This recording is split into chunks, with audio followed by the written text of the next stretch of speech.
Salomoni's Italian Restaurant and Sports Bar in Fort Atkinson. Along with Cody Ortner back at our studios in Fort Atkinson and Josh Smith from D3Football.com. I'm Gary Douglas. Thank you for joining us tonight. A very special night tonight as we not only resume our coaches program, which has been a very successful program over the last number of years, but we have combined the program with the UW-Whitewater Quarterback Club, a long-standing booster organization for Warhawk Athletics. Kevin Bullis, the new head coach, is joining us. Kevin, thank you for joining us here tonight. Oh, thank you. It's really got a great crowd here tonight. Very exciting night here at Salomoni's. Before we get going, Joe Corallo, where are you, Joe?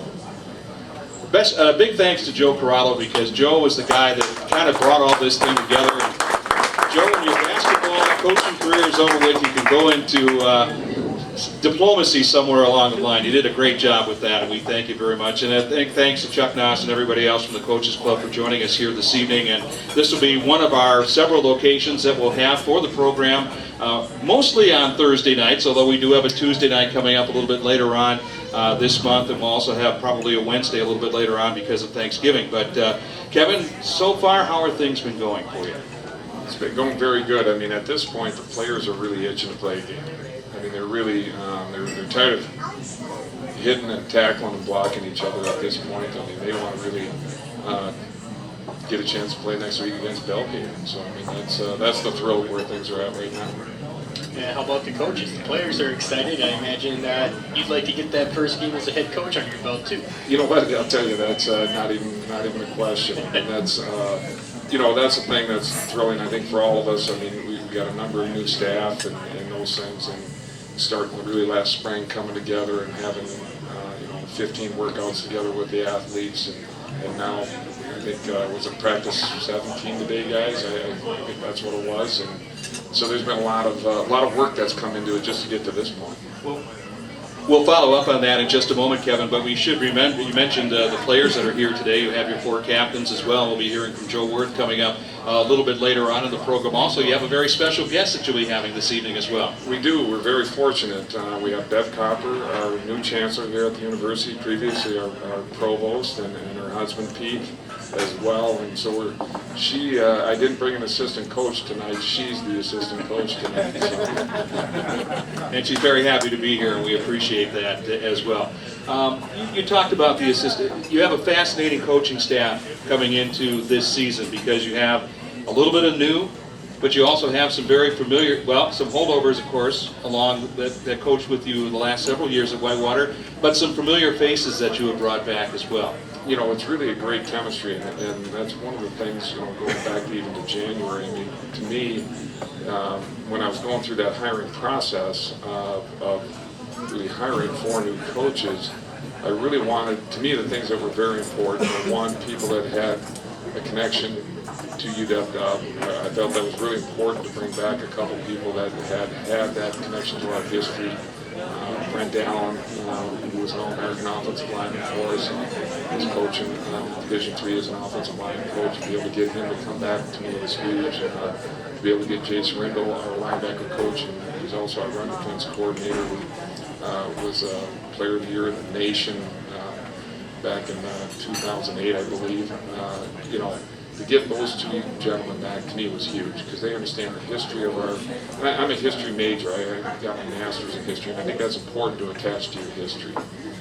But yet I think it's also important to bring in new blood and to be able to kind of insert, kind of some new concepts, but yet stay within the respect of our schemes and those things. And so, those people to me were, Rob Erickson, our defensive coordinator and assistant head coach.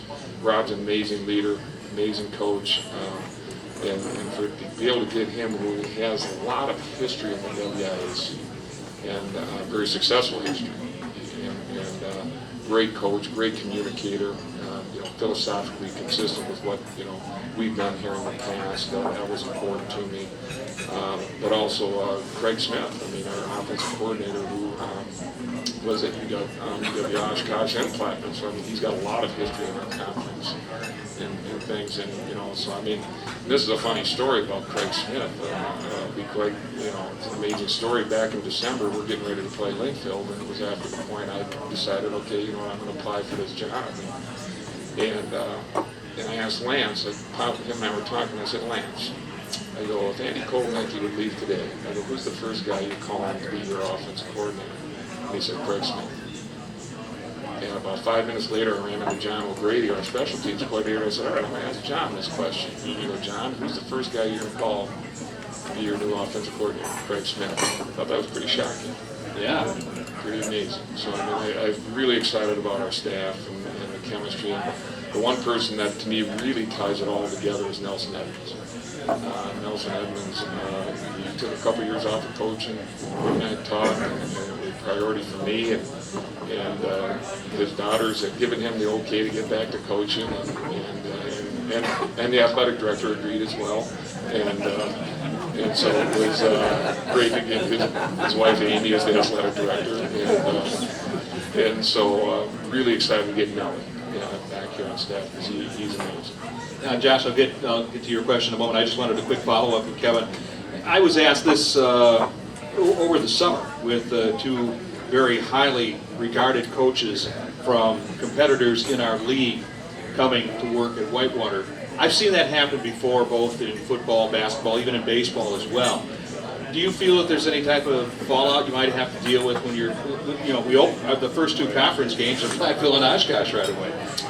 I mean, let's put it this way: we're all. I don't know if there's a fallout in all reality. I mean, I guess first of all, I'm not concerned about that. I mean, to me, the main thing was to go out and hire the best coaches for our players because that's what they deserve. And that was my goal, was to go out and find the best coaches for them. Ultimately it comes down to Coach Emmendorfer and Coach Cerrone. They're professionals, and I've talked with both of them, and that's the profession. You go out and, somebody leads your staff, you go out and try to find the best person. And to me, somebody with a lot of history in our conference, that was very important because, as we all know, what's ultimately most important is how you do in our conference. It's the best conference in the nation. That's not me, being biased. That's reality. And be able to be successful in our conference is the key to anything we do after that point. All right, Jeff. Well, you talk about some of the coaches who helped you get ready for this season. You have 4 upperclassmen players here this evening, along with the show. We'll talk to Joe Worth a little bit later on, but how have some of those upperclassmen and senior leaders helped get this team prepared for their first week of the season?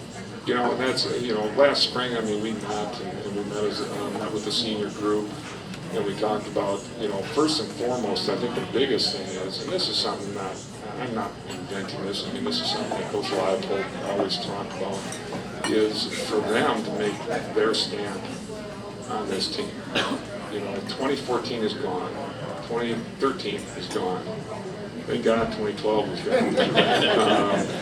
But the whole point is, we're not going to be the same team that we were last year, and we shouldn't be. Why? There's different players. There's different strengths, there's different great strengths. You know what I'm saying? And so, just like anything, they put their stamp on it.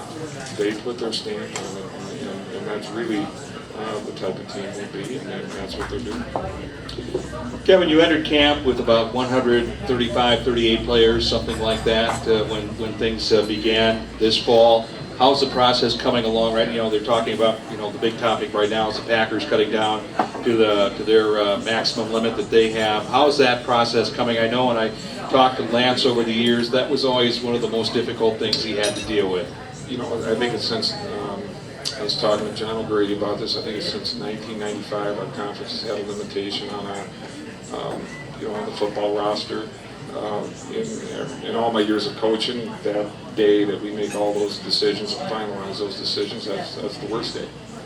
That's the worst day of the year. I'm not even close. That's tough. There's a lot of young men that have a passion and love for the game. And that's disappointing. Related to that, to me, we only had 138 young men.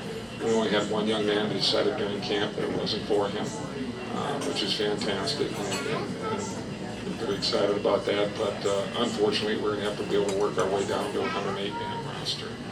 And so, we'll be finalizing those decisions in this coming week. and I think it's Thursday is when we have to have our final roster. Now, 108, is that an improvement from what the 100 it used to be? Yeah, I mean, it used to be 100, and a year ago, they decided to, this past season, they allowed us to move it up to 105.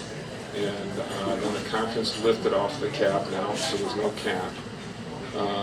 But we have institutional requirements regarding Title IX that we have to be able to respect and obligate, so that's how we end up at 100. So we're still 92 under Mount Union's roster then, I take it? Sure. It's you know, it's like the old saying, it's not necessarily the size of the roster or the size of the dog, it's the size of the fight in the dog, you know what I mean? And that's, it's the key to who those 108 are. Well, on that note, Kevin, I know when you and I spoke a little earlier for a season preview piece, you had mentioned that there's a lot of enthusiasm among the players and the team in spring workouts. Has that enthusiasm and excitement carried over to the fall camp? Not a question. I mean, you know, it's such a, you know, you think about it. These young men that finish the season, you know, as soon as the season's done, they're back in the weight room and they're back training. And they're obviously fitting that into their classes and those types of things. And then suddenly you get into spring football and they commit that time into it. They have so much vested. You know, our players don't get paid to play the game. They don't get scholarships. It's a love. It's a passion. And so for you to be able to invest all this time and this commitment into hard work, I mean, during the summer, I mean, those guys that get done with their jobs at whatever 5 o'clock at night, and a bunch of them get together and they're working out, they're training, they're doing plyometrics on the field, they're catching balls, they're doing those things. To not be excited would be strange because you invested so much into this.